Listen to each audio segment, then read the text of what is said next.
भाजपनं महापौर पदाच्या शर्यतीतून माघार घेतल्यानंतर विरोधकांनी भाजपवर टीकेची झोड उठवली आहे। धनंजय मुंडे यांनी ट्विट करून भाजपला चांगलंच सुनावलं। शेजारी घेऊन बसलं की घाबरायची गरज नसते, बरोबर ना, असं म्हणत त्यांनी फडणवीसांना टॅग केलंय। त्याचबरोबर काय हो फडणवीस साहेब, कपडे उतरवायला निघाला होतात, त्यांनाच राजवस्त्र दिलीत का, असा खोचक टोलाही त्यांनी लगावलाय। ते एवढ्यावरच थांबले नाहीत तर हप्ता वसुली करणाऱ्यांच्या हातातच तिजोरीच्या चाव्या दिल्यात का, असा सवालही मुंडेंनी फडणवीसांना केलाय।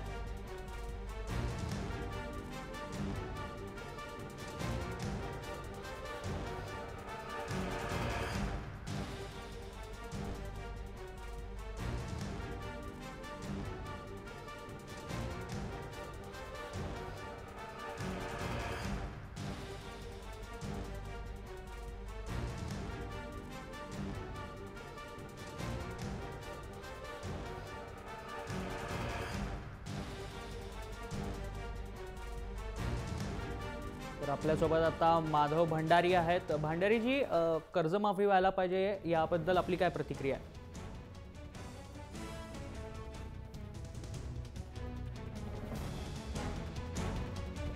तर धनंजय मुंडे यांनी ट्विटरवरून फडणवीसांवरती निशाणा साधलाय आणि कपडे उतरवायला निघाला होता, त्यांनाच राजाश्रय दिलात का, राजवस्त्र दिलीत का, असा सवालही ट्विटरवरून धनंजय मुंडे यांनी उपस्थित केला। धनंजय मुंडेंनी ट्विटरवरून फडणवीसांवरती निशाणा साधला आणि एकंदरीतच राज्यात होत असलेल्या शेतकऱ्यांच्या आत्महत्या आणि या सगळ्या प्रश्नावरून आज विरोधकांनी चहापानावरती बहिष्कार टाकल्याचं पाहायला मिळालं।